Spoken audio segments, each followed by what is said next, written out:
Good morning, everyone. It is June the 30th, 2019. Welcome to our Genie seminar. And I make the usual announcement that this is being recorded. And if there's any objection, speak up now, or you're basically approving or giving permission that this recording can be available for public use for individuals who might be interested in using developing this technology of the Genie seminar to teach newer ways of thinking. The wonderful thing about this technology that we have is that it's an opportunity for people to come together from anywhere in the world and share ideas. And the amazing thing is we can offer education to virtually anyone, anywhere in the world at virtually little or no cost. And that's a magnificent opportunity to make some changes. And it's really related to the topic I'm going to introduce this morning, one that actually Marilyn gave me the introduction to, or the idea, and for something I've been sending out about the Genie seminars, but it goes something like this. We often don't think about it or realize, but there are certain facts that are in front of us that we don't seem to be consciously aware of. People have said that the major breakthrough, if we're going to have in our history, that's going to change things for the better, is we're going to become consciously aware of our situation, who we are and what we're about. Do we have meaning? Do we have purpose? Is there such a thing as a real spirituality? And people are saying that there is, and that the basis of that is unconditional love. And so we have a whole variety of stories and so on. But the idea, the fact that we need to try to be aware of is something as follows. As of today, and dispute me, please, if you don't think this is fact, there are 9 countries that have weapons with what I call weapons of ultimate destructive power, WUD, more than mass destructive power, because if they are unleashed in mass, they can cause damage that probably offers no second chance.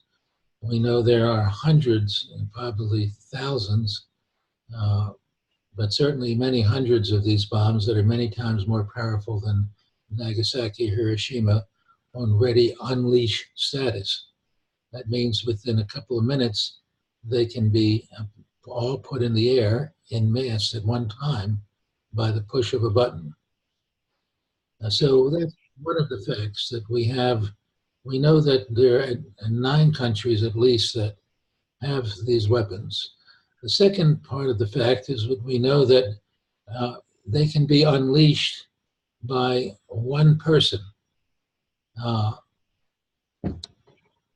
Certainly in our case, that's in debate right now, that our president has the ability on his own, without consulting anyone, can push a button that would unleash these weapons en masse. And there are other people as well who can do that. Young Kim and probably Putin. China has these weapons, Israel. We don't know if they're all the same. One person can cause this to happen, but likely in other countries. And the likelihood is that it seems to be a fact that if they are unleashed, if any of these individuals, these leaders, believe that they have this event happening, they have a few minutes to make a decision to push their button. So if this event is set off, it's likely going to be that all of these units are going to, at least multiple bombs will be released in mass. The other part that's factual is that they can be unleashed not just by a person, by a single person or by a country, but they can be unleashed by a mechanical error. So many of the experts say that the likelihood of going another number of years, 10 years or so, without having either a mechanical error or a terrorist attack, for example, someone that can log into our technology system that could cause the button to be pushed without someone deliberately doing it. So we have all of these possibilities. And the other part of the fact is that the one way that we have come up with to try to prevent this is MAD. The 9 countries have pretty much accepted the idea that if we have more and bigger bombs, that will prevent people from doing this, from starting what might be the end of civilization as we know it. And to my knowledge, we have no alternative.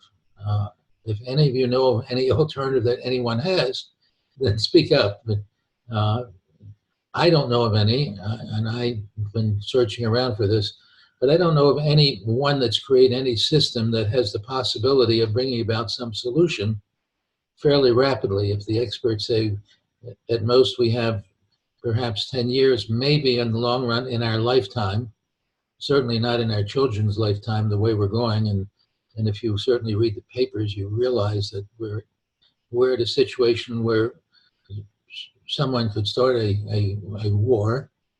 We have 40 or 50 going on usually at any one time, but not with nukes. But someone could start a war virtually any time. And so that's the situation we have. We talked about some stories before. We talked about the Hawaiian incident, which you now are aware of. And it seems that one of the things that we found out there, I would say it is as fact, although we don't seem to do much about these facts again, but it seems to be a fact that when people are confronted with their death, that the moment of truth comes, that they're told that they only have minutes to live, that they have an awakening, a sudden awakening of what's really important. So what they do at that time, what we've seen people do, the main activity is to bargain, to make some arrangement with a superior power to say, please stop this. And the response was basically, I will give up anything and everything if you will stop this bomb from coming and killing my loved ones and killing me. The other thing they did is at the sort of the moment of truth, if you want to look at it this way, they called their loved ones to say goodbye. Those were the common activities. And we raised the question to you, if you heard the same signal, what would you do? Would you do anything different? If the siren came off and said, this is not an alarm, if you believed it, if you just said, well, it's just another false alarm, then probably you just ignore it. But that's part of the problem, that we seem to think it's just sort of another false alarm, the danger we have. So that's the item I'm introducing to you. Or we like, there's another story we talked about, the sheep. You all know the story of the sheep. As long as they were satisfied, they believed that they were doing okay, what they were doing was right, even though they were being raised for their own sacrifice, so they could be sacrificed, and they were sort of hypnotized to say that even when it came time for slaughter, they should realize, because the potentate, the powerful person, basically could convince them that it was a good thing that they were sacrificing themselves for a benefit in the hereafter, as sort of we see in kamikaze bombers and suicide bombers. So we have this situation, and the message is that we're not doing too much about it. And what I'm introducing to you is Einstein told us something that we've ignored. He told us his most beautiful insight, that we have the ability to make a difference if we can teach ourselves a newer way of thinking, where people cooperate instead of compete with one another. And I'm suggesting to you, there are two things that have happened, or two or three things in today's world that we can be consciously aware of. The first is that we have the ability to share our genius, share our knowledge, to make solutions to difficult problems using technology such as Zoom, such as this kind of meeting that we're having now, where you have an opportunity to use your genius. That's one thing that's happened. The second thing that's happened is that we have knowledge now that we didn't have. We have the wisdom to know that we can change the way we think about things. unlike our ancestors that had no language, they had no they didn't have imagination, they didn't have a cortex. They were basically stuck in either or thinking. But we have the ability to, so to speak, change the channel on our consciousness. You know, we're born with animal consciousness. We're born with an animal brain, but we have the ability to learn to change things. So that's the second point I'd make. And the third point, and the last one before we open this up and it'll be your turn to come up with some ideas, share your genius. The third point is, and we live in a world today where part of our knowledge is we have the knowledge to create enough food for people in the world. We know how to do that. Our ancestors didn't do that. But we know how to make enough pure water and corn and other kinds of things that our ancestors didn't know how to do. We also know how to limit our population so that we can limit our population to the number of people that Earth can support. We realize that another one of the facts is that we're depleting the seas, we're causing pollution, and as Einstein told us, that the problem is the way we think. And that's maybe another point that I'll just introduce, that virtually every problem that we have today, whether it's pollution, creating bombs, shooters, males who get guns and shoot people up, depression, pretty much suicide, poverty,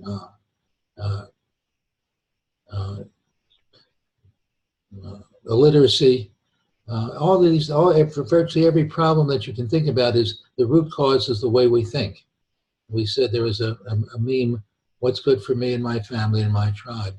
So I'm going to stop here, and I know one of the issues you want to have your opportunity to respond, but that's the theme. Here we have some facts in front of us, but I'm suggesting one of the problems we're not consciously aware, and yet the hope of any change is this group and groups like us, that a limited number of people are becoming more consciously aware of facts and not just doing what automatically they were doing. If you're brought up in a third world country and you were taught that all you can do today is climb up the mountain, get your bucket of water and bring it back so we'll have enough water to survive, and that much of the world is in a situation that lacks education, lacks opportunity, but we are the ones we've been waiting for. You know, many things we've been waiting for God to come down and intervene and say, I'm going to save you, or whatever. We pray as the people in Hawaii did when they were stuck. They prayed to God and they'd say they give up everything. But we are the ones, and here we are right here, and we're sharing one of these marvelous opportunities. And now I'm counting on you to come up with a solution to do what Einstein said, can we teach ourselves a different way of doing things? And do you have any ideas? So I'm going to stop and trust you the talking stick here.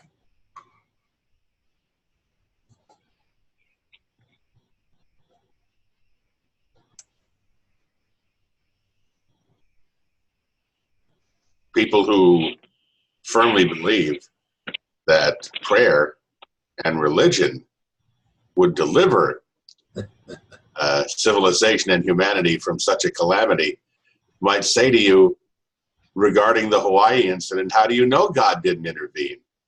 How do you know in the twinkling of an eye that some celestial force didn't shift this from reality to an unreality? They might argue that point with you, Don.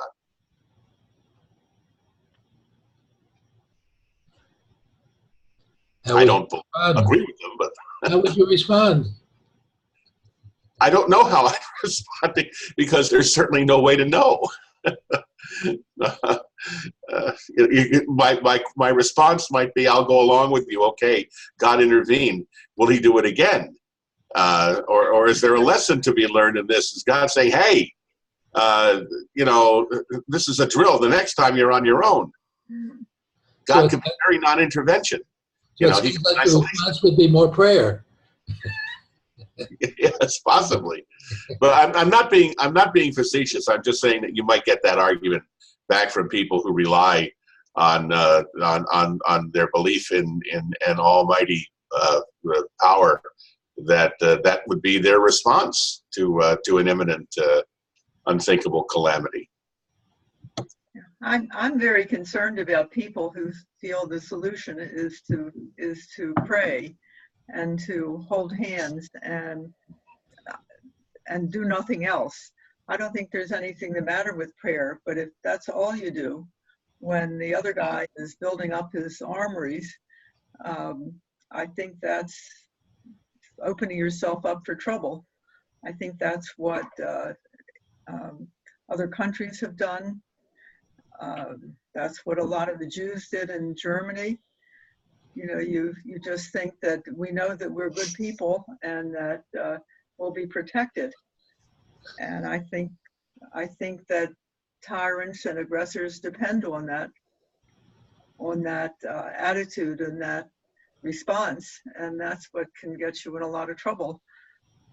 Well, I agree with Ms. Pett. There's a danger there, and the danger, and this is not to question anybody's religious sensibilities or their belief systems, but there's a danger in relying on that, and I think you do it because it is the last refuge from something that is too horrible for you to really embrace. You know, Don, you mentioned earlier, you talked about comparable problems that we grapple with today, food shortages and things of this nature.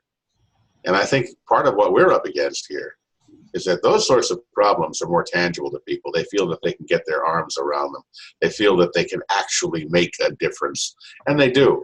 It's a ripple effect. You'll find that like-minded people will say to themselves, well, hell, I can go to my local food pantry and make a contribution. But they don't know what the hell to do about the nuclear calamity and the end of times that we talk about here.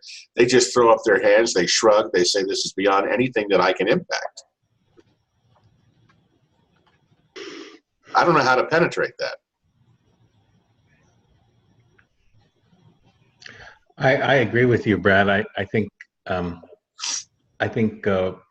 we as a species generally don't like to make commitments or decisions. I think that's in some ways we go to great lengths to not to have to do that and invent a lot of strategies to save ourselves from that. I think because there's some discomfort or agita that goes along with having to consider and decide and commit.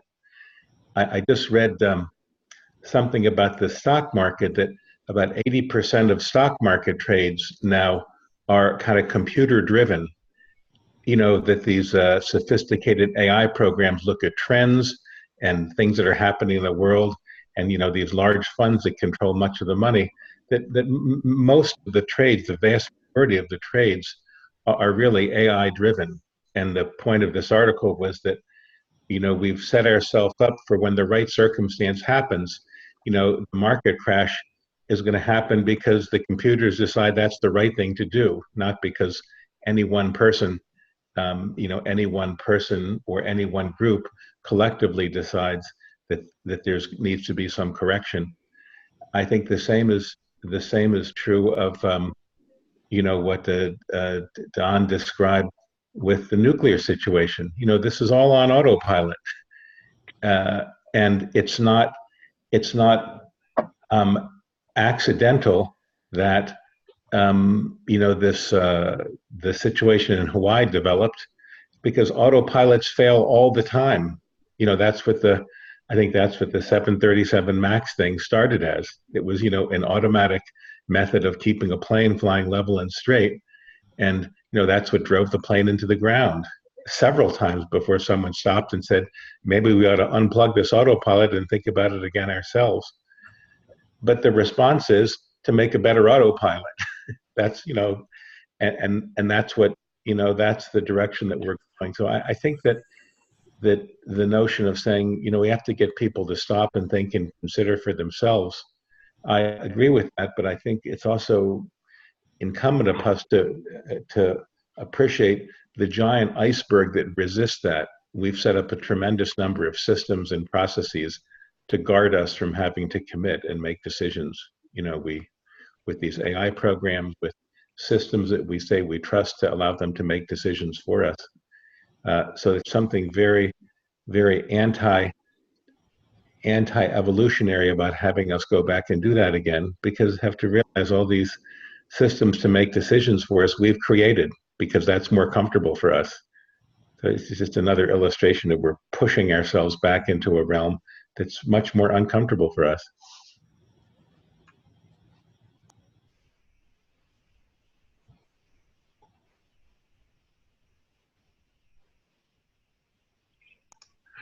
Just as I said that, the sun came out and the whole room lightened up. So I know I must be right. I'm going to go shut the shade. I think it's typical that we try to avoid making decisions, and if we put together this computer programs or whatever where that makes a decision for us, it makes us a little less anxious that somebody has taken over the controls. And I think that's a tendency that humans have, or a lot of humans have, is to try to avoid making the hard decision. And then we say, well, science is the smartest, and so science is going to make the decision for us, and sort of forget that we're the one that programmed this whole thing to get activated.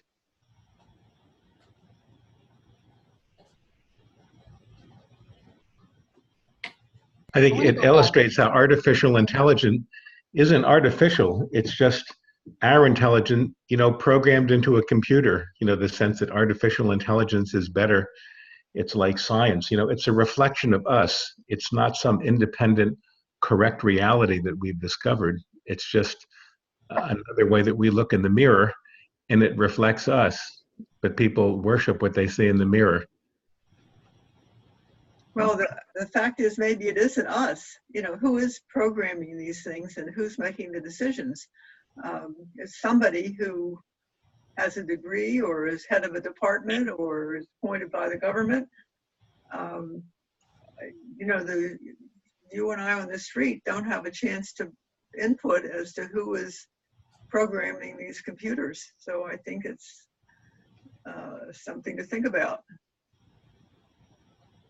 Well, I imagine that it's a labyrinthian combination of forces within the Pentagon and the military establishment, and obviously the administration that are involved in the whole science element of this. But it seems to me that ever since the advent of the nuclear age, that every 20 years or so, there's almost a knee-jerk concern about this that evaporates. It doesn't sustain. And I think if you go back as far back as 1964, there was a very dark comedy called Dr. Strangelove. I think we've all seen it perhaps at one time or another. It's actually a great film.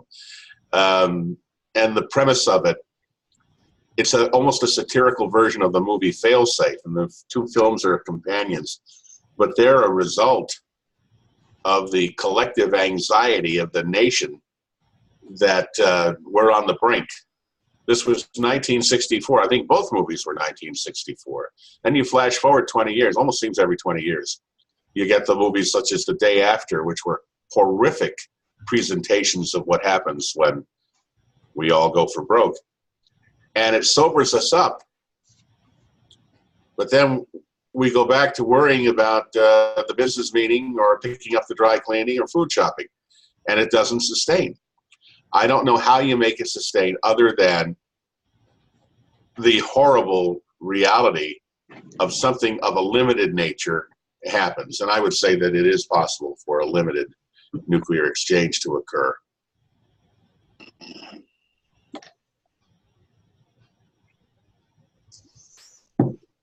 There's so much on this call today. Let me tell you guys. Maybe it's because I missed the last two, but there is just so much.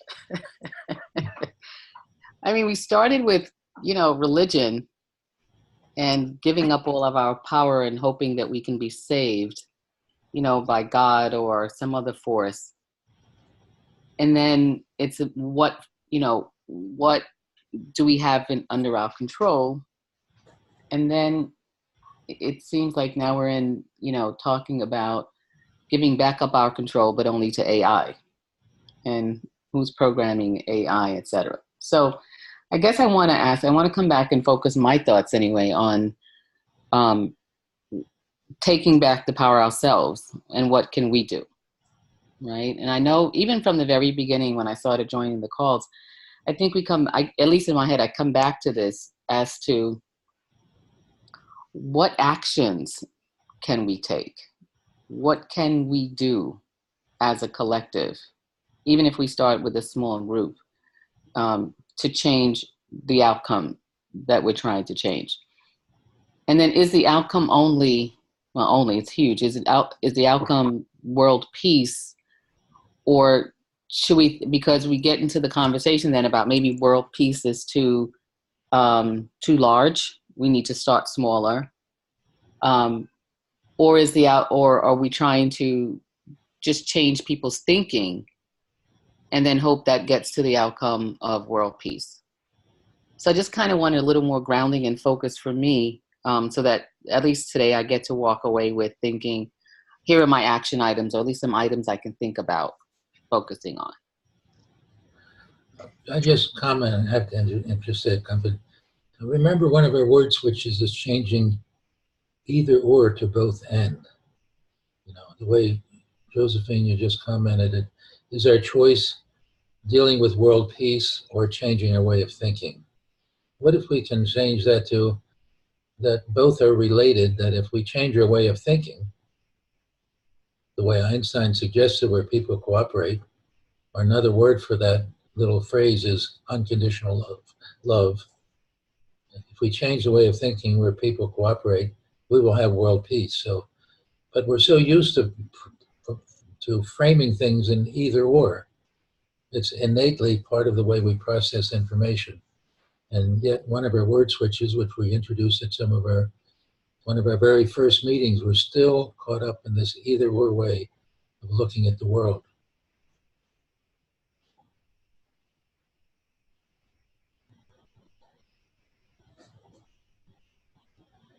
When I think to break through this barrier that, Brad has noted, that is, every couple of decades, the resistance is still there. I believe it's Don's explanation of how we're so addicted to our thinking.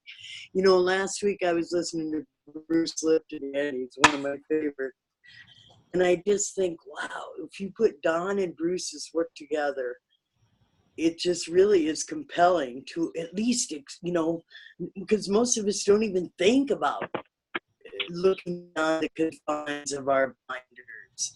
And when you recognize the power, as Josephine was talking about, taking our inner power back, when we recognize that we can so program our DNA by what it's exposed to and reprogram this animal brain thinking, I don't know. I just think that people are ready for solutions, and discovering that towing this road the way we've been going, in the industrial time, this artificial, I don't know. The artificial intelligence scares me. I'll be entertained all day. They know exactly what I like, and it's just so fascinating. So if we allow those external artificial to drive what we're going to think, I just think that Don's story is so compelling to break through that. And I don't know, I'm just going to keep sharing the message you have. Yesterday, Don was kind of talking to some new gals who might be interested in taking a Zoom line. And I found it interesting. The one gal, she has this formula, this process for healing. And while she really didn't want to share Don's, she wanted to share her work, but use a Zoom line, and that she was all about healing. But I'm like, hey, what is healing? Healing just means finding that inner peace. And I guess I thought that mostly that's the goal, of all of us to have a content mind and a peaceful heart. Those are just thoughts from me. Thank you for listening.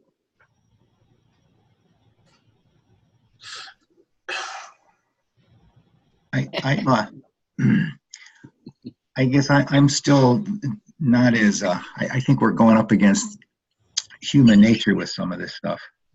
Mhm. You know, I think a lot of the ideas sort of come back and forth. I think a lot of the ideas of, you know, we can solve world hunger and, you know, we can solve conflict. I'm just not sure how that occurs, or if. I'm just not sure that's in the human condition to do that. You know, that species or people given a choice between, you know, I'm going to do what's better for my family and what's better for everybody. You know, even though they understand it might be bad in the long run, you know, to sort of say, well, I can be rich for a little while, and, you know, even though it comes at everybody else's costs. I just think a lot of the human condition is that is the choice that's taken.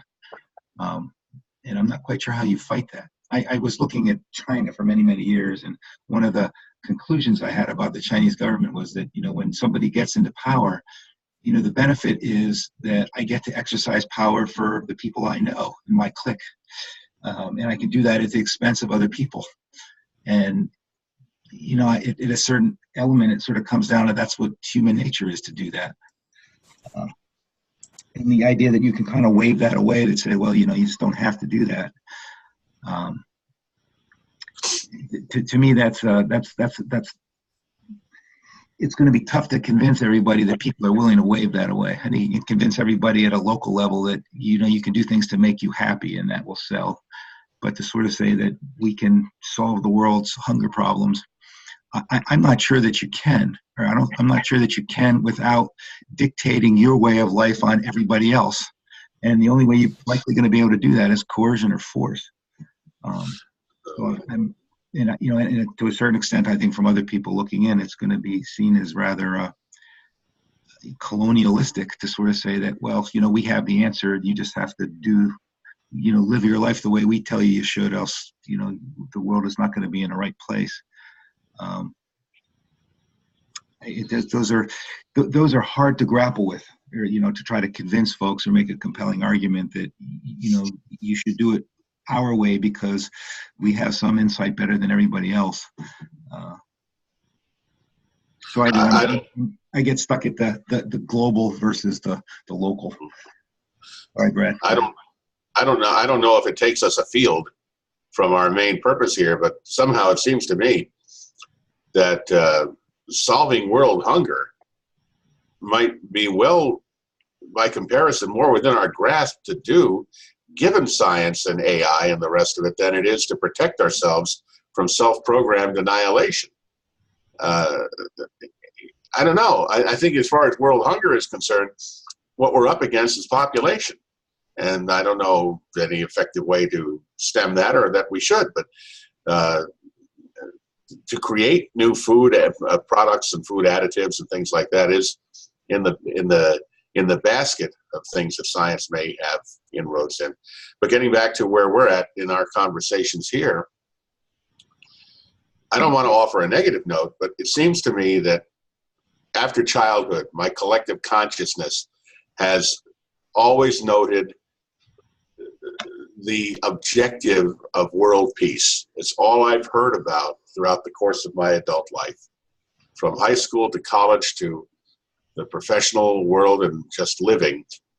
I've heard that the objective is world peace. And while that objective has been sustained and ongoing for my entire life, we've had the nuclear arms race, and we've devised more ways to destroy the planet than ever before. So which is going to will out? The desire to attain world peace, or the military or militaristic objectives of protection and the ability to inflict damage comparable to what could be inflicted upon us or more? It's a race. And I don't know if the good guys win. I don't even know who the good guys are anymore. I was going to say, who's good? Well, I agree with you, Brad, which I don't say enough. On this I point, think so too. you know, which is what I was trying to get at the beginning. I think world peace is here, right? Way up here, and we're here, and we don't want to feel, because the conversation sometimes goes that way. It's like, this is overwhelming. Abby says that, not so many words, right? And Pacey says you're not going to be able to convince everybody, right? Because everybody has a different opinion. So I think we're up against all of those ideas. And then Katie brought up something really, good too, which is when you start talking to people outside of the group, everyone has their own way of wanting to solve a problem, maybe using the technology to help them solve their own problem without necessarily adopting this group's philosophy. And I think we agreed, Katie, that that's going to be okay if it's tangential to what we're trying to get done. So the woman you described is fine. I guess the point I'm making is, I'm just, again, today, I guess I'm kind of focused on what can we do? And it's not either or, Don. It's, do we have a plan? What can we do? What are our next steps to get it done? So is it supporting a group too that, get aligned with a group that focuses on world hunger? That's a great action plan. That's a great connection. Is it a connection to, which is closer to my heart, which is climate change? Because I don't think we're going to make it to a nuclear weapon war. I think we're going to be dead before that, quite frankly. So what can we do in this notion of ultimately saving the planet? Because world peace will get us to saving the planet too. So that's what I'm thinking. What if we followed that and said, maybe I know I keep going back to the Karate Kid, where he's waxing on and waxing off, and at the same time, it's demonstrated later that he's learning how to defend himself against a punch. When Mr. Miyagi, my personal hero, reveals to him why he's been having him wax his car. What if we started something with something tangible like world peace or hunger, as a way, but selling it as a first step towards world peace? I mean, I'm not sure who said it. I know it's been said many times that, when someone's hungry, you can't really talk about the environment or world peace or being kind to your neighbor. When you're hungry, you're not, when you're really hungry, you're not available for negotiation or for evolution until you're not starving. And, maybe just from a salesmanship point of view, adopting some strategy of addressing hunger that we connect with world peace, and that may be a first step towards world peace, might give something people more tangible to act on, but also at the same time be rehearsing that they are doing something that's moving towards world peace, that it might be a both and a vehicle towards taking people in that direction, and make it less overwhelming, because the peace thing is, I think, overwhelming. It's very hard to harness anybody's attention to philosophy, ideas, concepts, or anything. World peace, climate control, climate change, nuclear disarmament, whatever you want to call it, when their entire day is spent locating potable water. And people have to deal with the problems that beset them right in their collective face, I suppose.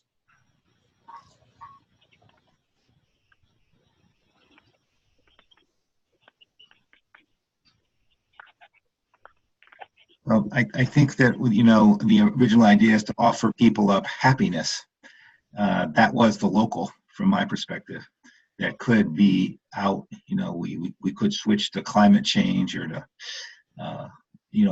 world hunger, or other things. But I think the local thing that this group has offered, or that I think Don's put together, is really the ability for people to be happy, which I think that's something that if somebody can understand and somebody can latch onto, and maybe extend beyond to the goal of world peace.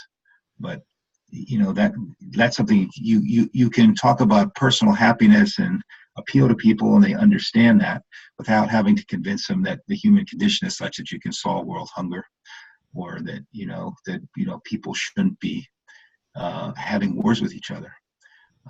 I think to a certain extent that that is human nature.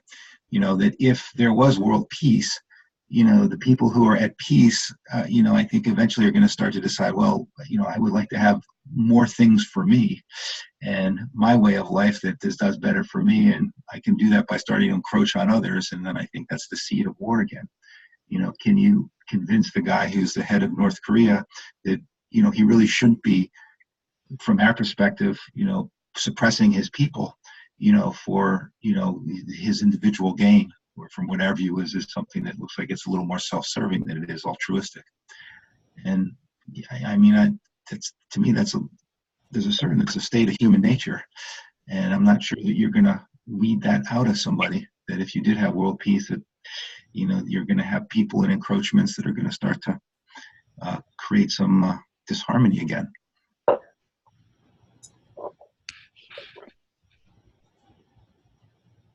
So my point is, doing something local is something you can build consensus on. Doing something, that says I'm going to address some of these global problems and this will do it. That's a much harder argument. My personal view is we will continue growing population until we run out of food. And if you get more efficient at creating food, you're just going to have a bigger population before you start having people who are going hungry. And so I'm not sure that I see that problem being solved or being readily solved by saying we can just apply technology to it. I think the technology just grows the problem. So you'll have a bigger population, but you'll always have a tail. You're always going to have babies being created to the point where there just isn't any more food for them to eat anymore. So maybe the best way to preclude the end of times is to have the end of times. I think that's one way. You sort of say that in jest, but I think people understand real, a real consequence, not a potential consequence. Because I think a lot of people have ideas that if you don't see it my way, it's you're going to hell in a handbasket, and a lot of people have that idea that if I've got the right way in my mind, and if you don't see it my way, you're wrong. And the problem is everybody has that. And I don't say it in jest as much as you may think. I say it with a slight discomforting that life seems to work in kind of dark ironies. I think of some of the great things that have happened. I consider, the formation of the United States and, the people, government of and for the people. I kind of look at, the history that I've read with George Washington fighting the British. And quite frankly, it was kind of a big shit show. It's like, everybody amassed and, somebody just got lucky that they won the war. It wasn't because they were morally correct. I think it's just, there's certain, there's just some good blind luck that happened, and it just turned on, it just turned more on luck than anything else. Well, probably, it wasn't completely luck, but, it sounds like people were just in the wrong place at the wrong time, and, groups were getting slaughtered for poor planning purposes. And, at the end of the day, it's just that, with some preparation and luck falling your way, that's how the outcome. I think the creation of this nation to this day amazes me, because there just was every conceivable strike against it happening, and yeah, there was it really morally there was a desire to not submit to a monarchy and to govern oneself, and I think that was the driving force. But it wasn't easy, and I think survival played a huge role in the whole mess, as you point out, Hobby, and it was a mess.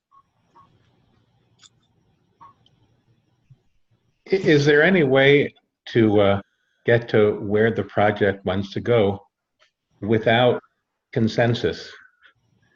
I think we have the assumption that you need consensus, and we just have to find that or train people to that. And then we can move forward as a whole.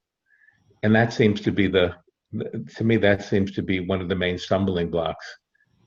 You know, the default solution, this mutual assured destruction, you know, as Abhi said a long time ago, that has worked. And it works up until it doesn't. But that is the tried and true solution right now, and that works.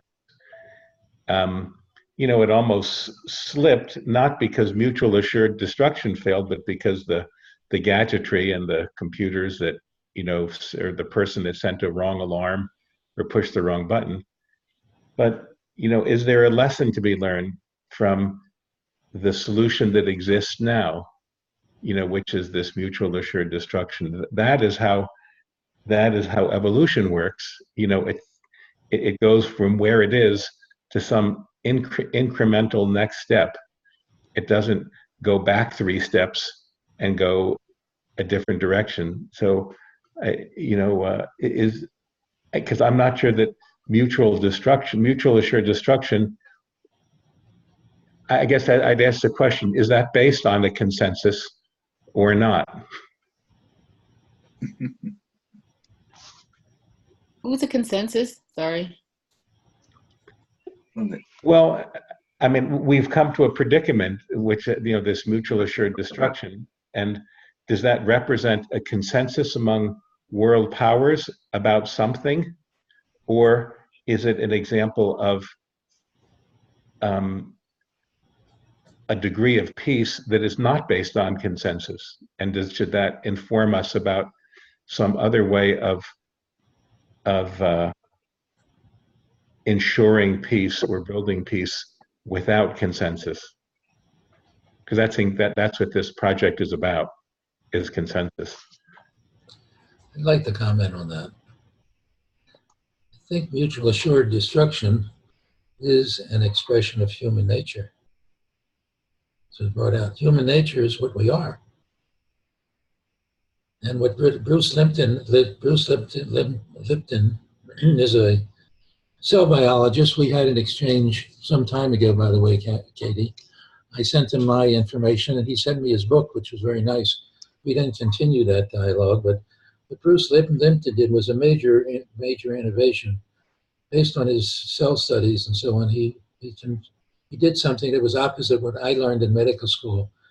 He said that instead of DNA being fixed, that our genes were the way they are from the time we're born, he said our behavior changes our genes. It's not just that genes are there and they control us. He said we can control our genes.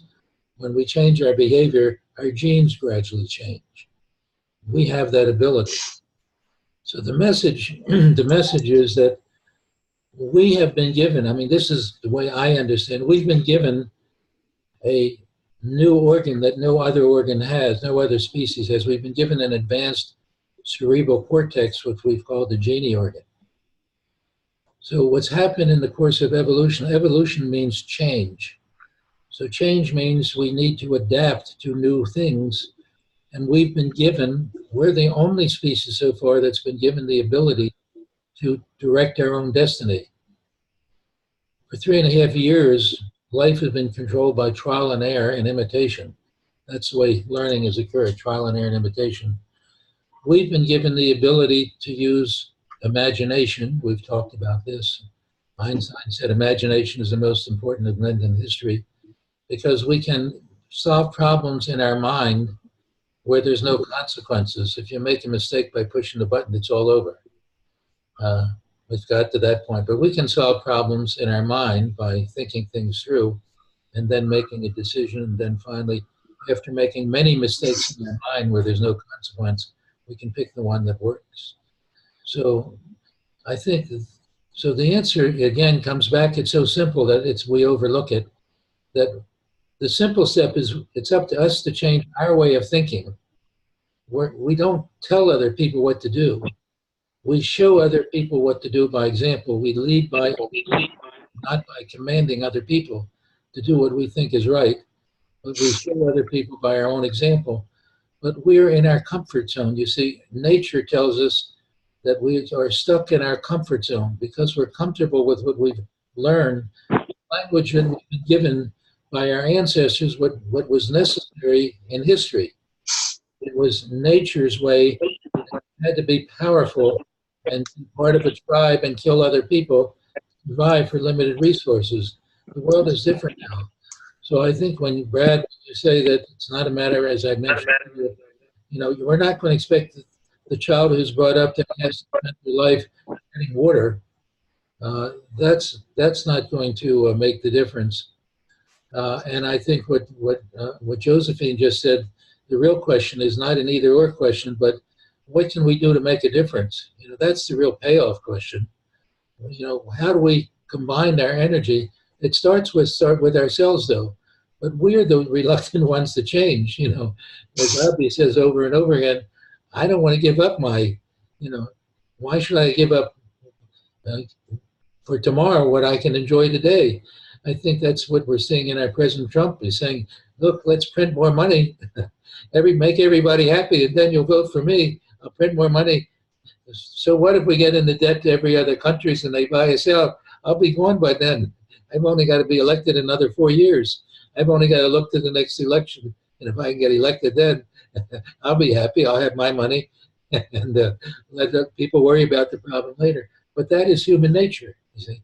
But what Bruce Lipton's marvelous discovery was that we have the ability to change our nature. But not if we think we can't, but that the issue is we can. But it's up to us. You see, we are the ones we've been waiting for, as someone said. And until we realize that, it's not the people in the third world countries that are uneducated and don't have the ability to use technology to come together and share ideas. We now have this ability, and we're doing it right now.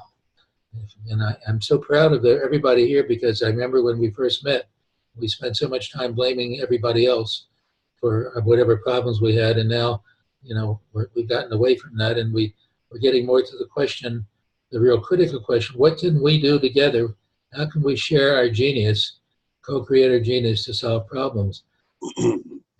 Kennedy said a long time ago, who would have thought that when he said we can go to the moon, that was like an unheard of idea.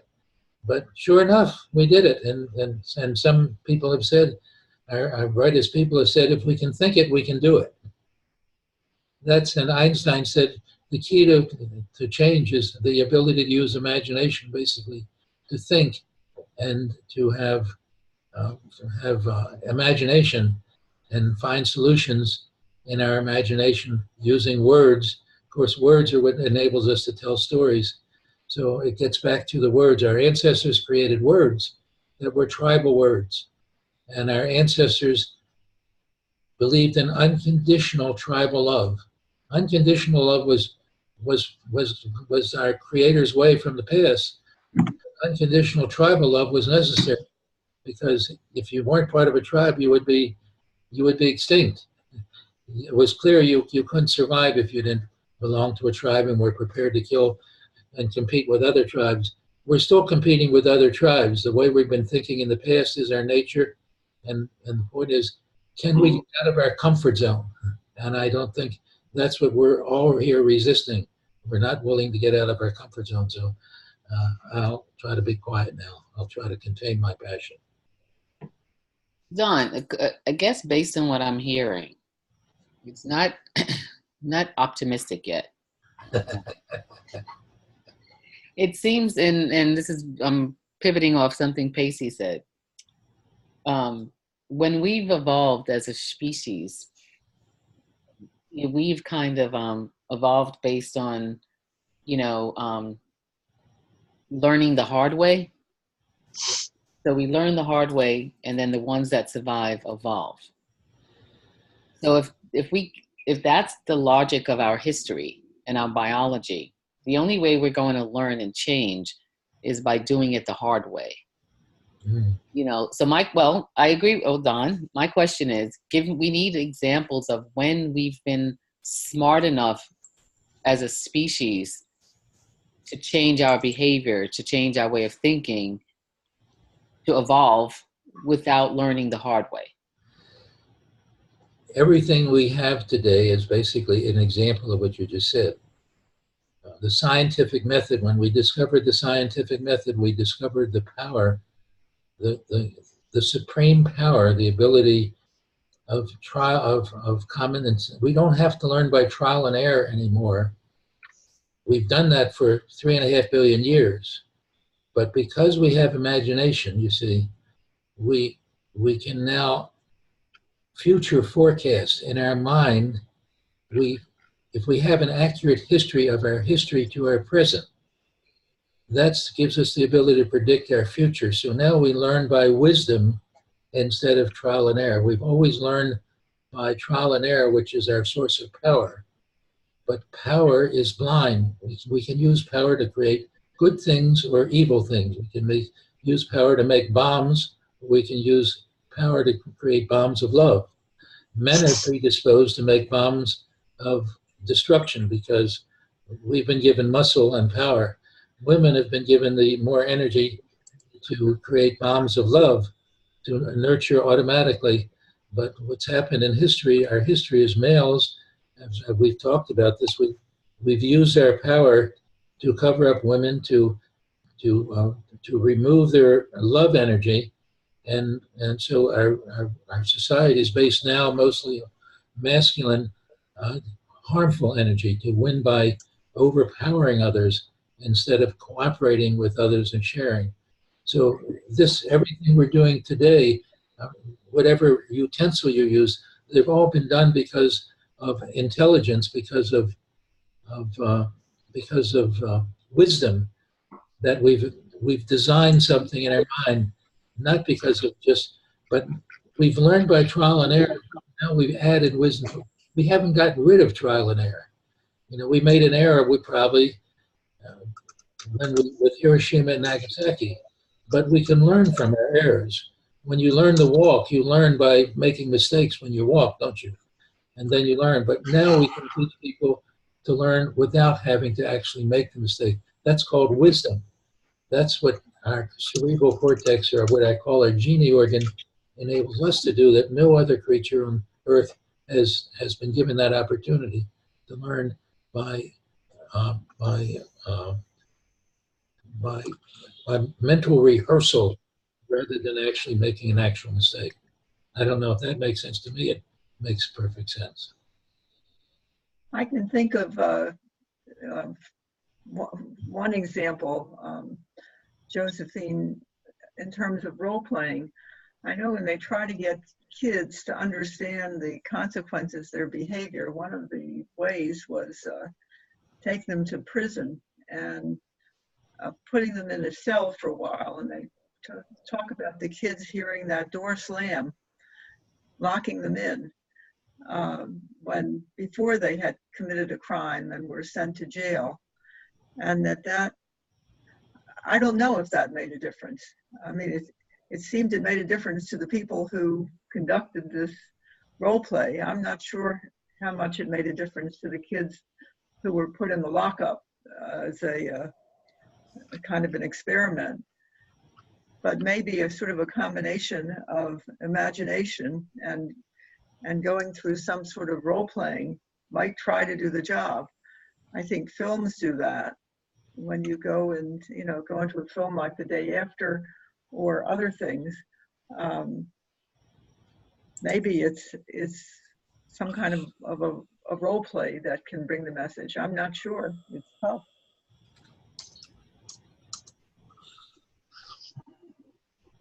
In the past, when there has been changes along the nuclear dimension, I think it's Brad saying that every 20 years, that when The Day After came into force, that did create some awareness, that I think was legitimate or credible awareness that, well, we really don't want to. And I think, the story that I heard when Reagan had denuclearized, or when they came up with the agreements, that was, some scientists said, well, these really are the facts, here's what's going to happen. And when Gorbachev and Reagan heard what the real outcome was, that did cause them to mitigate. And I think it is a bit in a cycle of every maybe 20 years or some period of time when, generations go by and people really forget, or there's a new group of people who aren't aware.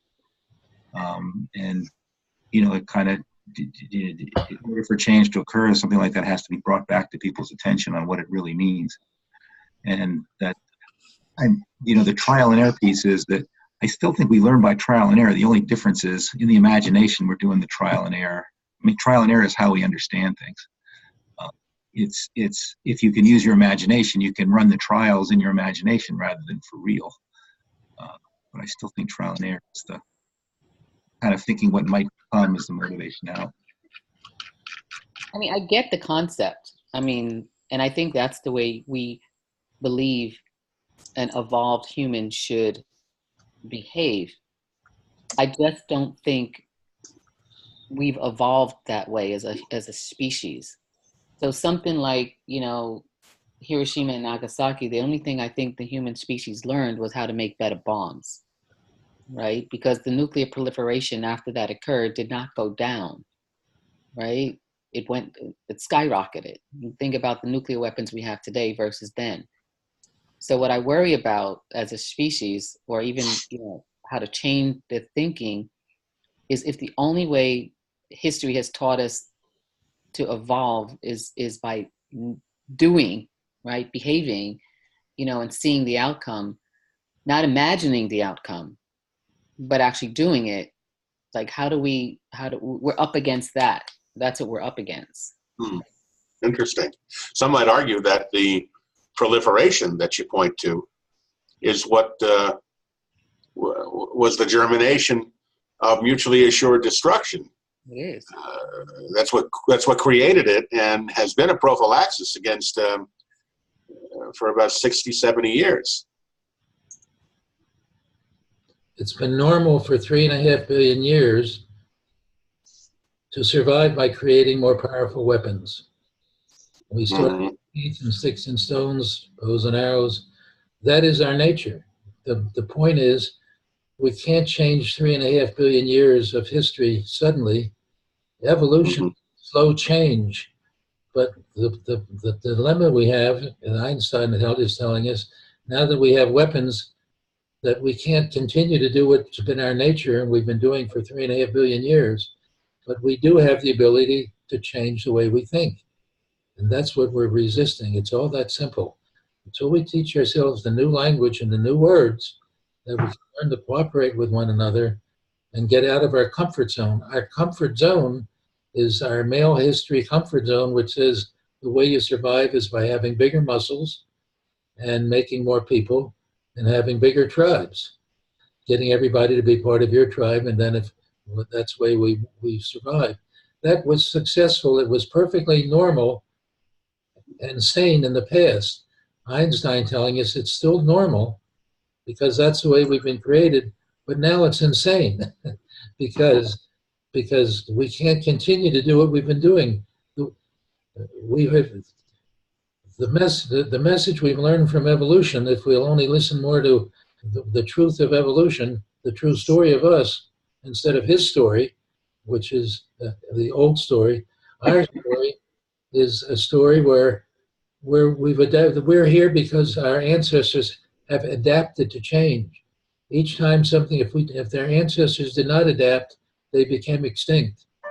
We have survived 3.5 billion years of cycles where we're here now because we have been born with an animal brain that has there's a museum of all the things that worked in the past. But the museum that's in our animal brain that we've inherited is no longer going to work unless we add something new to it. So yes, I agree. We still learn by trial and error, but I think we're getting the idea. We have trial and error when we use our imagination. But in order to use that, we have to be willing to think about things and face them, not just put them out of mind, out of sight and out of mind, not just to say, we'll turn them over to a machine to take care of it. Once we build a machine, then we don't have to worry about things anymore. That's the problem we have. We've been so clever, we find ways to make ourselves comfortable and stay in our comfort zone. But it is uncomfortable to say that why should I give up? Why should I share my pie with somebody else or my extra quart of milk when it's good to have that extra quart of milk in my own refrigerator? I don't know those people and starving over in the other place.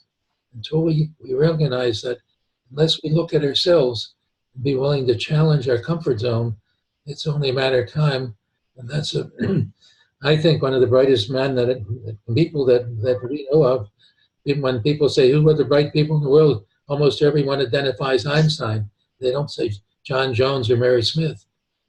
They say Einstein because they recognize he's a person spent most of his years thinking about these issues and coming up with answers, and that's why we have so many quotes and wonderful ideas from Einstein. But unfortunately, we're ignoring his ideas. We're following our instinct, which is say more of his way of thinking, which is more muscles, more bombs, more seeds to spread. So as we pursue consensus here, are we pilgrims? We're pioneers, yes. Okay. Pioneers, I think, is a better word. We are pioneers, or we're not. We're sheep. The point is, we're sheep, you see, and we don't realize it. And I think the issue is the answer is we have to become more consciously aware of who we are and what our purpose is. But we're really basically sheep. We're happy with staying in our comfort zone and saying what's good for me and my family, and forgetting about the long-term future. What's good for me and my family for here and now. Summarize it in one sentence, but we don't want to recognize that because we have ways of rationalizing it. And you know, I mean, we find a way to try to make sense. We tell lies that everybody else knows are lies, but we speak them as though we're sure they're the truth. Now it's late now. I mean, it's over our time, and I'm going to make a suggestion here. It's quite obvious that people have lots to say, and a meeting like this really should go on for like an hour and 15 minutes or an hour and a half. The best way to do something like this would be to have probably a 36-hour marathon. You know, one of the things I learned in working with groups, and we've done this at times in my own therapy program, and Marilyn was part of this, where we've actually, when I was at the Federal Narcotics Hospital, we actually brought people, inmates here into our house, and we had 36-hour marathons. And when people stay at this for a while, it's surprising how much more comes out in the way of productivity when you get a little tired and so on, and you open up a little more, and you begin to stay at an issue. But when you have 15 or 20 minutes, it's like the debates. You know, when you give every 20 candidates, say you have 90 seconds to tell your platform and convince everybody that you're the brightest person in the world for our presidency, it's sort of ridiculous. You know, obviously we need to spend more time if it's serious or important enough to do something. But I'm going to suggest that we by agreement extend our meeting at least another 15 minutes, because our business meeting, usually we don't need the whole hour to resolve what we have to do. So does that sound reasonable, and we'll try to extend our time, or is that a problem for people? I don't mind. I'm on both meetings, so it's fine with me. We've been extending our meeting 15 minutes ever since there was a meeting. That's right. And so We've gone an hour and a half on some mornings. I've taken the executive privilege. By executive privilege, I've done that because it's quite obvious people still have things they want to say, and then they tell me I speak too much, and everybody says, not everybody, but most people say they want more time to speak. So I'm not sure I'm willing to give up my piece. My answer is to give you more time for your piece. If you're interested enough, willing to put in a little bit more of your perspiration to share your inspiration. Well, you know, for those of us who were in both meetings, as Josephine just said, and I'm with her there, how you split the window is the same, the amount of time.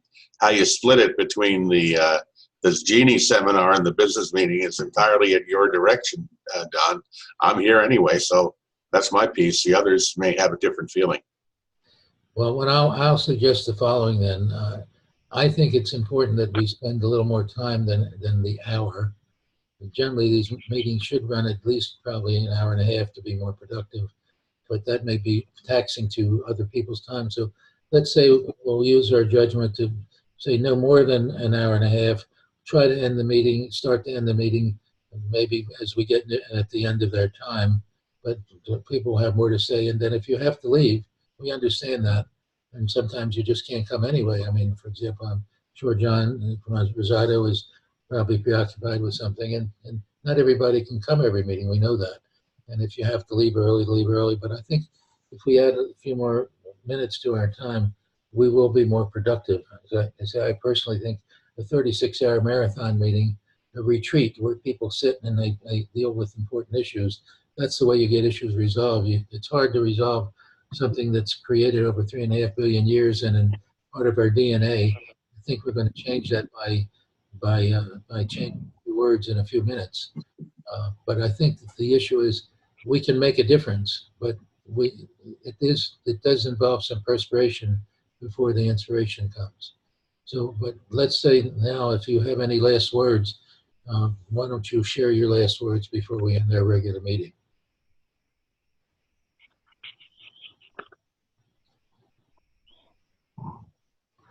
Pearl, you haven't had anything to say? Did you have anything you want to comment? No, the only thing that did pop up in my mind is when I'm not sure if it was Bobby who said, you know, we are focused on happiness. And I don't know that I agree with that precept that you can focus on. Hello? Yeah, we're Hello? here, Pearl. There's some background noise. There's somebody talking or somebody has background noise in your, wherever you are. Well, where I am? No, it's quiet. No, okay. Oh, we can hear you though. You can hear me. But my point was that to me, happiness has always been a byproduct of what you accomplish or what you do. That reaching happiness in and of itself, and I know a lot of people don't feel this way. It seems to me to be it works backwards for me. Yeah, that's interesting, Pearl. I sort of see it exactly the opposite. At first comes happiness and then comes an outcome, and you've seen it the other way. Hey, Pearl, if you're on a cordless phone, if you get a little closer to your base station, I think we'll hear you a little more easily. My base station is down. Okay. That's the problem. Do you hear me better now? And in general, my home, is it better now? It's better now. Yeah, okay, then I just moved away a little bit. But the base is actually downstairs. But in general, I have problems with the signal because we're on a hill. But at any rate, that's the only comment I have to make, the word happiness and what it means to me personally.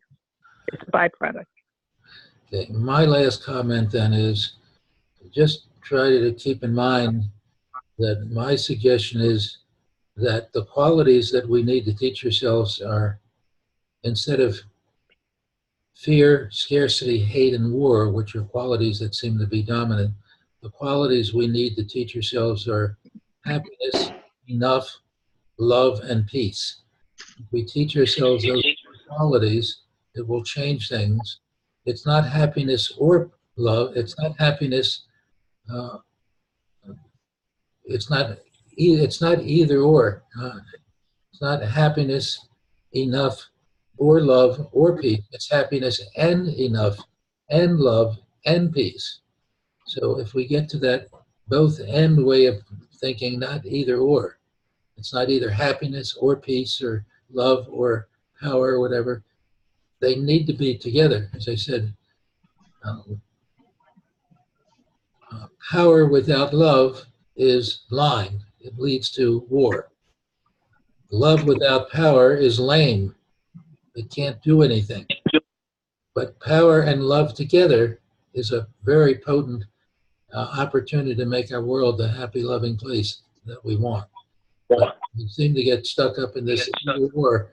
When the sexes were divided into male and female, the males got power, the women got love, and the males have used their power to, as I say, to cover up women so they can't be seen, to remove their power, to remove their,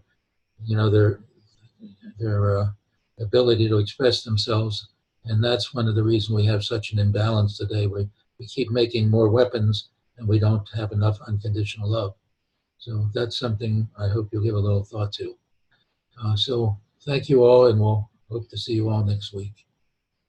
Except for, I think we've had a very good meeting, by the way. It's Everybody. easy questions, Don't expect that you should have to have the answer today just because we raise a difficult question. When you say that it's too hard a question, that's what most people are saying. This is too hard a question. I'd rather think about what I want to do today. That's going to be more fun than thinking about how to save the world. But when you think about what's going to make me happy, probably what makes you happy is eating a nice ice cream cone or something like that. But that's not going to preserve the world for tomorrow. Okay. Bye-bye, everyone. Bye-bye all. Have a good week. Bye.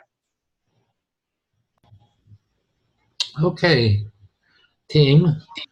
I had a meeting yesterday with had a morning and evening meeting. We only had a couple of people on each call.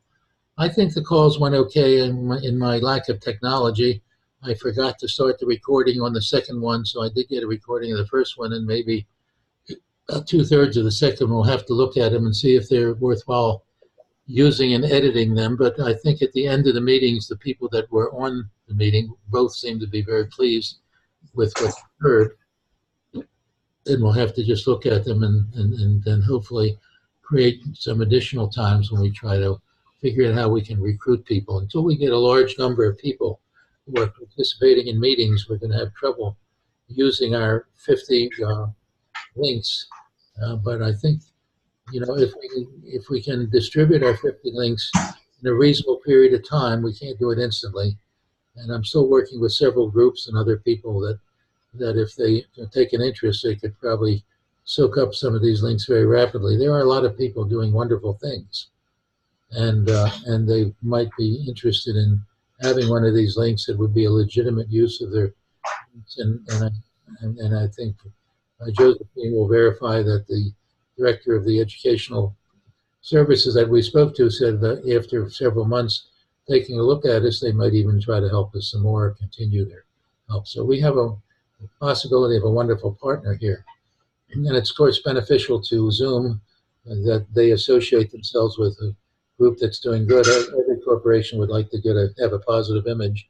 And the likelihood is the more people who use Zoom, the more business they're going to get as well, because people are going to start paying for their services. So it's a win-win situation for them. I think they will be very happy. If we're successful, they will be made more successful. And of course, if we're not successful, it won't make any difference to them. They're going to do good anyway because they've got a wonderful product that people want.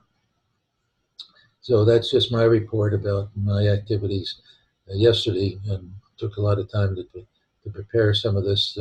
And of course, you've all helped in trying to put it together and getting the technology ready to notify people and getting it all set up. So I think a couple of people will be coming to you, Vasu, or to Sharad, whoever's going to get, once they come to Genie seminar and sign up.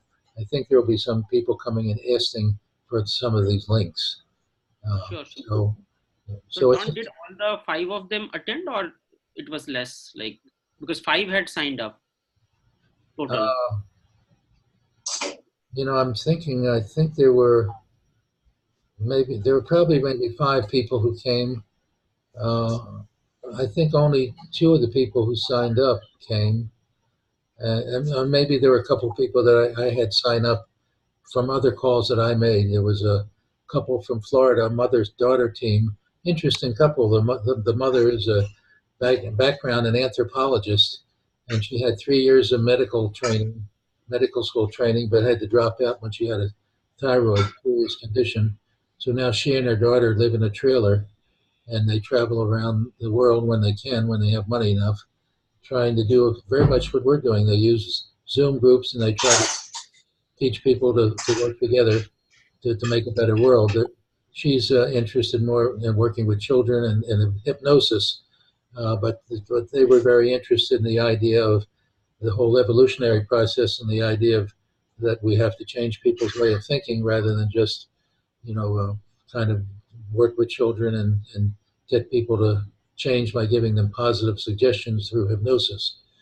So, I mean, that was a very good find.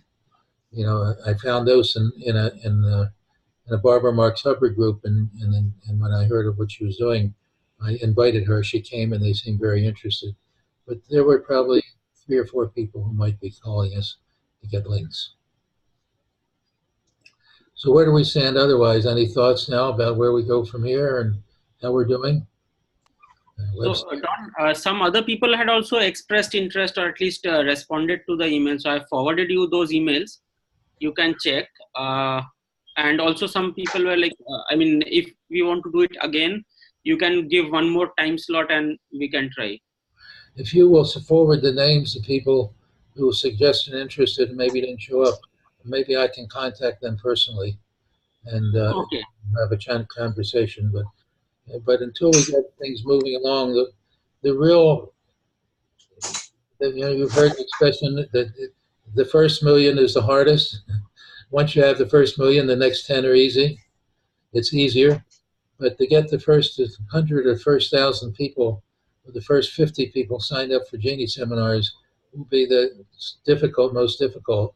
But once we get some groups going and people find out that they are effective, that they work for them, they're learning, I think it will spread very rapidly. Once you have 8 or 10 people who are finding that this is a beneficial way of learning, of education, a very powerful way of education, 3 or 4 people in that group will want to start their own groups. And once we get that wheel turning, it's going to grow very rapidly, but it's going to be very hard. Now we're going on a very strong uphill and a downhill stream.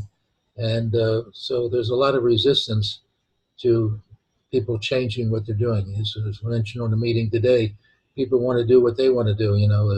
This one woman who came on was very interested. For example, she's what she does is some kind of crocheting. She does things with needle and so on, and she makes things using sort of historic symbols that she puts in her weavings and so on.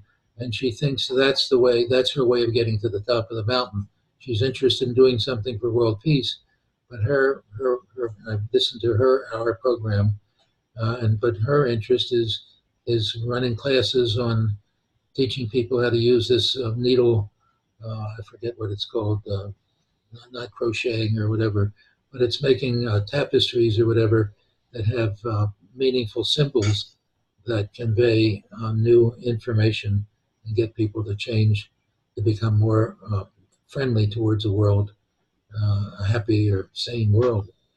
But she's not interested in what I'm doing. She said specifically she's not interested in what I'm doing, but she would like a link. But she's doing something meaningful, I think. So she'd be, from my point of view, eligible to take on one of these links.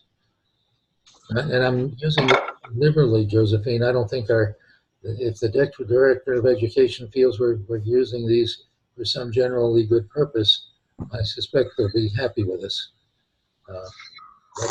Right. They didn't dictate how we used it at all. It was that we were responsible for it, and we were responsible for figuring it out with the right group. So it's whatever groups we deem necessary. I have a question now. Sure, go ahead.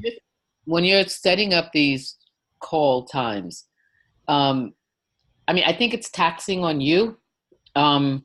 So maybe what you may want to consider is another time, a default time slot, is having them join our regular Sunday call, if you're open to that, to catch some of the spillover. You can do 2 and then use this as the third option, just so it's not as many calls for you. Yeah, I think my thought, Josephine, to answer that question would be, if we can get a good recording where we're explaining the benefits of all this for them, I think that would be a good start as well. If they can just come to the Genie seminar, and we have recordings of our meetings, and for somebody to come to a 9:30 meeting, for example, if they live on the West Coast, it means they've got to get up at 6:30 in the morning. Right. So they would select a different time. I'm just saying offering this up as one of an option. I think Basu mentioned when this call started that you guys were going to do the calls again and maybe add another time. That would be a lot of calls for you in 1 week. Well, we need to do, once we get a volume, if we can get a volume of people, then we'll have groups at all different times. For example, the Pachamama group had several hundred people they've signed up for their program, and they have 10-week programs, but they have enough people. If they have 100 people, they have assigned 8 or 10 people to groups 7 days a week. They pick several different times, morning and evening, 7 days a week, and people can sign up for any of the times that are convenient for them because they have enough volume that they can offer people a group that can get into 7 days a week, morning or evening. But we've got to get to that point where we have enough following that we can do that. But we're trying, and that's part of what we have to figure out. How do we get enough people to start using these groups that we can assign people to them when they say they're interested? Right, and we'll get to that. I'm just thinking as we start this up when you're offering the time. The other thing about maybe considering inviting new people who are just signing up, they can come on to they have a critical mass. You'll have a critical mass on the call when they join. You can let the regulars know that, we have new people joining who are interested, and that's how we're going to tailor the meeting. I think it would be good for us too, as the regulars, to hear new people joining and what their thoughts are on starting a seminar. I think it would be beneficial, just as a thought, as offering the Sunday morning as an option. Don, actually I agree with Josephine, and initially we also had thought the same thing, because not more than 1 or 2 people are kind of joining at the current level. Once that increases, we'll modify the process, but currently it's maybe 1 or 2 extra people will join. And then in the Genie seminar sign up form, we will just mention that every Sunday this is the time you can sign up for a call. So that will be a standard text. We don't have to then worry about it, and rest of the process is kind of automated. So you also don't have to worry. Anybody new wants to join, they just come in the Sunday call. You don't think that would be a disruption to our meeting? It's okay if 1 or 2 people just come in, like unless more than 3 or 4 people come, that can be a disruption, but 1 or 2 is fine. Okay, that's acceptable to me, by the way. I don't know how other people feel about it. Well, here's what we can do. I agree with you, Don. Let's do I always like to do what's called hybrids. A hybrid would be the new people, the time you would offer Basu wouldn't be the 9:30 time slot. So the time slot would be maybe 10 o'clock. So we get a half hour of us talking, and then we have a heads up that other people may join at 10 o'clock. That way we're not surprised, because, we know the 10 o'clock people may or may not join. I would support that. Right. Then we have a hybrid, Don. That would work, because at the beginning of the meeting is where we set the tone we set the intention. So if they come too late, they're going to walk into something they really won't understand what's going on. If anything, we ought to tell them to come for the first half hour and leave at the end. But I think if they're going to be involved, they ought to stay for the whole meeting, I think. I see what you're saying.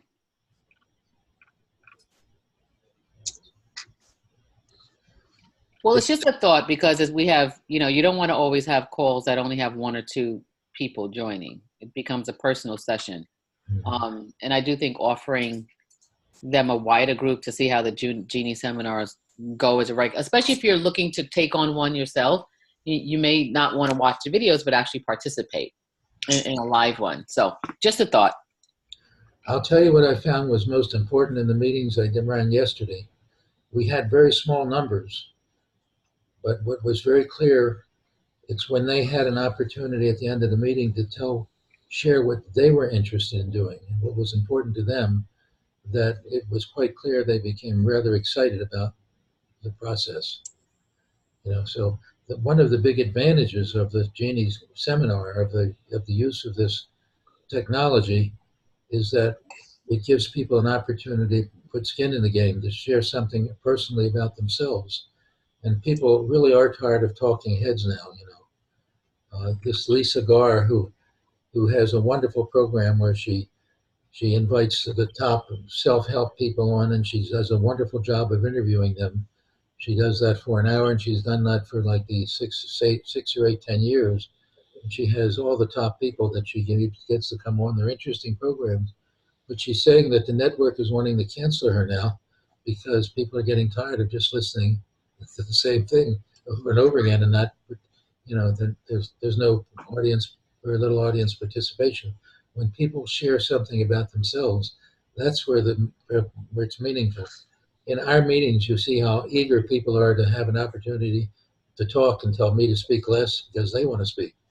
And I think that's true. There's part of the secret of success of these meetings, that we have the ability to bring people together where they have a chance to get skin in the game. And the way you learn is when you say something about yourself and have other people comment about what you think and what you believe.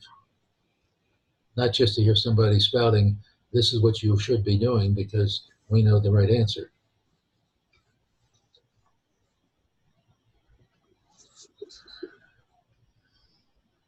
Any other comments or anything, any suggestion where we can go from here? Or, well, here's another question. Are we looking to grow our core meeting by inviting others? Because then if the answer is no, then forget everything I said about inviting new members, right? So what do you think? I accept the suggestion that if we have one or two people who want to learn, we can say, if you'd like, you can come to one of our meetings. I think that's fine. I don't think I want to just have people just expand our meeting and, you know, have say you come and you can join us permanently. I think we ought to limit our number to, maybe we can take on a couple more people. We could go up to 12 maybe, or 13. So that's a good point. So I'm going to modify what I said then. So Basu, the way I would position it is Sunday mornings is, you know, so you offer up the other times that whatever Don suggested, right? Like let's mock maybe the time that you've already done and send it out again. You can't just send one email and expect people to do it, right? So I would even send it to the same people again, the same core target audience, right? And then get them, you know, to sign up to either the two that you had before, or if they would like to hear how a board meeting is conducted. Maybe you couch the core team, Don, as a board meeting, or the elders, or I don't know. What do you call people that have been in an organization for a long time? Whatever the core team, discusses on Sunday, right? Then have that as an option, because the core team meets here every Sunday. If you'd like to participate in the core team member, this is what it would sound like as a standard Genie seminar. Maybe that's the way you could, so they know they're not a member of the core team. They wouldn't keep joining. It would just be a meeting, a standard meeting they could join. Well, you realize I did invited Patty Aubrey, and she was very interested. She said she was going to come to the meeting, and she wanted to talk to people on our team, and she wanted to help, but then she never came to the meeting, and she's never responded since then. So we're really fighting an uphill battle. Patty is interested in doing what she's doing. Now she's making millions of dollars in what's this business in a box that she's created with somebody else, and that's reoccupying her time. The uphill battle is most people have an idea. Those people who really do want to make change already have an idea what they think is right, and they want to do what they want to do. They're not interested in taking on somebody else's idea. So somehow we've got to get a group of people who have some influence to get their people to want to come to us. I think that's the key. Well, that's why I'm thinking, I'm with you on that, and I'm thinking about how to grow the seminars, right? So say we start as a core team, even inviting other people that we know, because we've talked about this with other people we know, and invite them to a core team meeting just to listen in to see and participate, just to listen in to see what it's all about. And then if they wanted to start a Genie seminar themselves, then they can join one of your other meetings where you're introducing what Genie seminars are all about, how to get one started, how to get the education. So they wouldn't be joining the core team meeting to actually start it, but to hear how one of these meetings go in real time. That would be the point. Mm-hmm. Well, we just had a recent example of this. Katie had recommended somebody from Right. Canada. I forget his name now. I should remember, but he came to one meeting and he said, well, we should have prayer at our meeting. And I said, I don't think that would be the best thing to do, right? If you want to have a meeting, start a group, that's fine if that's what you'd like to do in your meeting, but he never came back. Right. I remember that guy. I thought he was interesting. But again, he's not a member of the core team. We're not inviting people to become part of the core team. We're inviting them to listen in on how we conduct our meetings. Yeah, and exactly. then, should they like to learn more about the Genie seminar and get a Zoom account, they would need to join another meeting with you to figure out how that would be done, how that would occur. Yeah. That's the point I'm making. Yeah. I mean, I think we definitely get some more people on. I can invite a few myself. I've been thinking about inviting a few just to come and listen in. Again, not to join the core team, but to listen in on what we do. And if they're interested, then they have to sign up for another meeting with you to learn how to, start their own seminar or learn more about it. Well, I think that's a good idea. And then if they're interested, then we can put them on our list, say, when it's time for you, then when we build up enough of a list. But, that still would be slow if we just had one or two people at a meeting. It'd take time.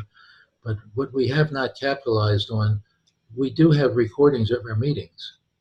And if people want to say, yes, I'm interested enough to listen to a meeting, they can, for example, people could listen to the meeting we had today at their convenience. Somebody in California may not want to get up at 6:30 in the morning to come to our meeting, but if they're interested enough, they might be willing sometime in the evening when they get home from work or before they go to bed at night, be willing to listen to the recording of the meeting and say, this might be of interest to me.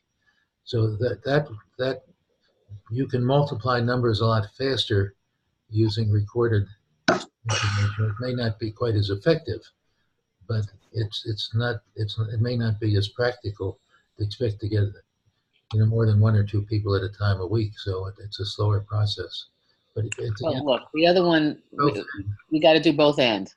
Yeah, we got to do both. Yeah, that's what I'm saying. It's a both. Yeah, yep, completely agree. And but the reality is that most people, it is their nature that if they're interested in making a difference in the world, it's because they have an idea and they're interested in their idea. They're not looking to, they're not really looking to change if they're comfortable with what they're doing. If you've all your life, you've been taught that you get up in the morning, you take your bucket, you go up to you walk over to the lake 3 miles away, and then you bring it back and we have water for the day. That's not an individual who's going to be seeking something different. That's their level of comfort. That's what they know that gets them what they need for the day to go on to the next day. But it's those of us who have a little more motivation that as I said, we're the ones we've been waiting for, but we're not. But somehow we're still waiting for somebody else. And but we do change by example, not by edict. So maybe what we do then is have a friends and family day. Maybe we all sign up for a day when we bring somebody to a meeting, so everybody knows who are on the core team that we'll be bringing a guest or two to listen in. Maybe we start it that way and get people more interested, because we gotta, we gotta get people who we know who are already interested in it to start helping us spread the word. So I think that's why I'm excited about this piece of it. I don't know, like you, Don, agencies or people in the business like Katie does, who are in the business of spreading world peace or happiness or, any other, big idea like that. So I'm just starting with what I know is other people who may be interested in world peace. Exactly. Well, I agree with you entirely. Katie is a pretty high up mucky muck in the Indian community. There's like the grandmothers group. These are, I think the Indians respect their grandmothers as having a lot of wisdom, and they is a grandmothers group that they're well known. And I think she mentioned that she spoke to that group. And that would be a wonderful example, where she knew somebody. Now, that doesn't mean they're ready to be involved, but, you know, they, they at least they're aware of the situation. But it takes a lot of work to get somebody to change their way of thinking, at least just to have enough interest to participate. It's stepping out of their comfort zone to try something different. My approach when I'm trying to build a program is always I'm not going into what I call green fields. Everyone has something already, right? They're doing something similar to what I'm describing to them. I kind of bring structure to what they're already doing. So if somebody is already talking about world peace, not exactly the way I'm talking about world peace, I figure out how can I help them bring structure? How can I then introduce the structure or the thinking that I've been suggesting to see how it's compatible with what they're doing? Because if it's not parallel, if it's not in line, like going up with the bucket, they're not going to do it. It's too distant, right? And what we want to do, according, what I hear you saying is we want to penetrate these organizations and we want access to their, to their audience. Well, the only way they're going to give us access is if they buy into what we're talking about. They're only going to buy into what we're talking about is if it's closely aligned with what they're already doing. So I think we just follow that logic. So if we can get, as an example, Katie's, some of Katie's people, when we have our friends and family day and we invite some of Katie's people, to a Sunday meeting to hear how it goes, maybe some of them will become interested in using the technology or adopting some of the philosophies in what they're doing, more about, learning more about the Peace Academy. Well, all of these are possibilities we ought to explore. And so that's fine if we can move along those lines. One of the things we need to do is, and this is something that involves you, Basu, and probably Sharon, we need to find a way that when people sign up, that we keep a little bit track of them. Okay. And we need to have something that gives, so for our own benefit, we need to have information about people who have them and what they're doing with them. Just a simple something they can fill out. And then we need to continue some feedback to the director of education that's given us these groups, because we can keep him happy and make him aware that, we're not ignoring him. He's done something really wonderful for us. We don't want to lose him. And just by making him aware sometime that, here we've got these people, we've got a few people now that are running Genie seminars using Zoom technology, and they're doing A or they're doing B, then he'll realize that something good is happening out of what he's doing. And I think he'll not only be a friend, he'll be a advocate for what we're doing. Agree with that, Josephine? No, I think it's a good idea, but I don't think we want to report back until maybe August is when our timeline is. And hopefully by then we have we have less than 50 accounts that we've distributed some of them, and people are actually using them. Yeah, that's what I'm suggesting, but we need to be prepared to do that. Sure. Give him some kind of information that he'd be happy to receive. Right. We call those metrics of success. What are our metrics of success? Okay, well then that's an area you're an expert in, so maybe you can have some thoughts to share with Sharon and Basu about that. I'm not a very good person with metrics, so okay. I'm bowing out. Challenge accepted. And then the other thing, I did talk with, I sent a message really to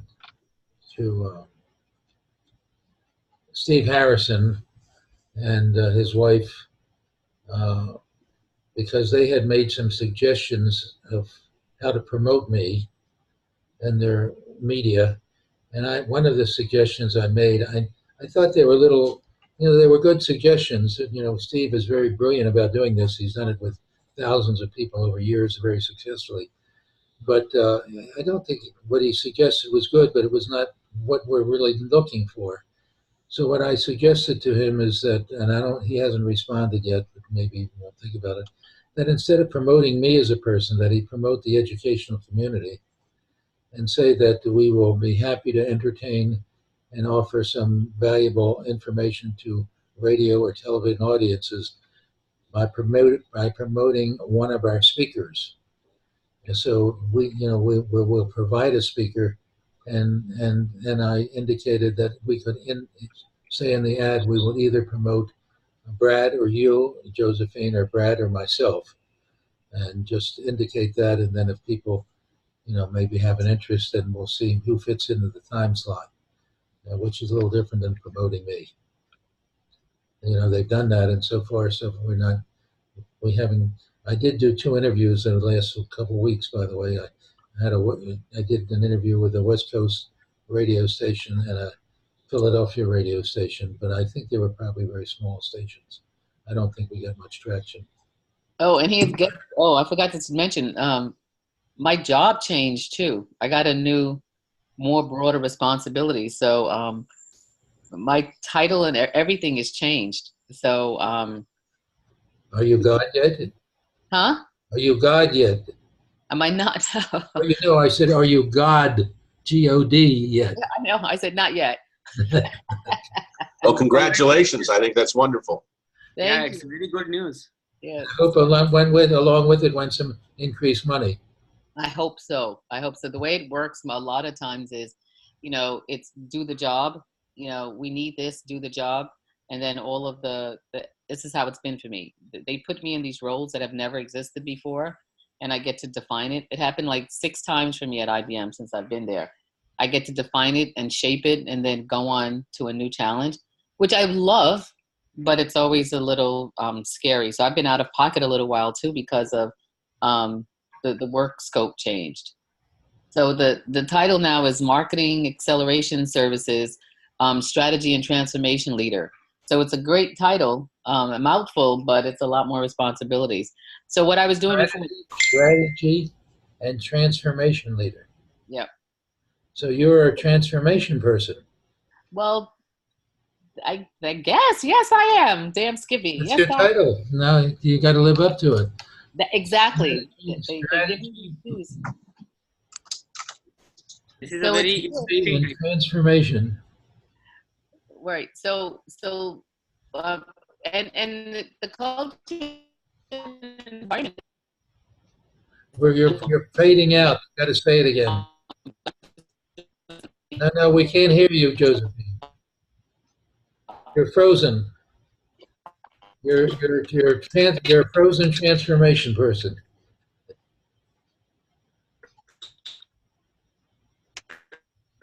Still not getting you. You're just sounding like a few blips right now. There's no transformation going on right now. We've lost contact with Josephine. Come in, Josephine.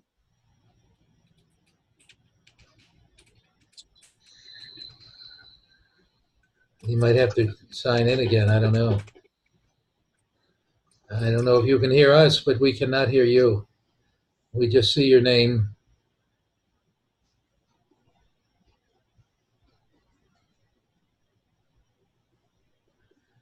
This portion of our program is brought to you by Richie Mitnick Music, with keyboards for all occasions.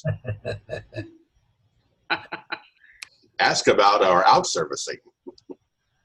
Well, I can hear you all fine. So I can hear you. Okay. I mean, clearer now, just now. Awesome. But I could hear everything you guys were saying. I just couldn't respond on my end. The bandwidth is really poor at home, so. Okay, what were you saying? Yes, I think the last thing I said was, yes, I am God, or I soon will be. No, teasing. But I've been fading out of the calls because of work and some family issues. I think, so I just wanted to offer my apologies for that. I do try to be on as often as I can. I think we have, on today's call, it was good. I think we came away thinking about things we can start doing. And I think that bled really nicely into the business call. And I think coming out of it, listening earlier, Don, we have at least 3 or 4 next steps, some for Basu, some for us personally, some for the team. and some for the radio advertisements. So I think we just need to start documenting these items a bit better about what our action items are, so we keep on track to move if we treat it like a project, we can keep on track to moving forward. That's a great idea. So when we meet next time, maybe we can share what each of us is doing to move things forward. Yeah, I agree. It's based And on action, until we can talk a lot and we can come up with good ideas, but until you pull the switch, nothing happens. You still stay in the dark until you turn on the switch. Right. And Basu, we can just create a Google Doc, so that we all have access to Google Docs and just keep our updated on the business meetings. So I type really quickly. I don't mind doing it either. Is just taking our action items and start documenting this and assigning owners, because I think we're at a point now, an inflection point, where we have really good action items that we can take forward. Yeah, that's fine. Do you have any Google Docs template that you want to, follow? No, I don't have. We can start with a spreadsheet, or we can even start with the PowerPoint. Either one, it doesn't matter. Or Word doc, it doesn't matter what mechanism. Because we're just taking down action items at this point. Sure. Don, I think you're still recording, so this part will also get recorded. So maybe you have to cut it before uploading. Oh, Tom, thank you for reminding me. See, without Jared here, I don't know how to do that kind of stuff. So thanks for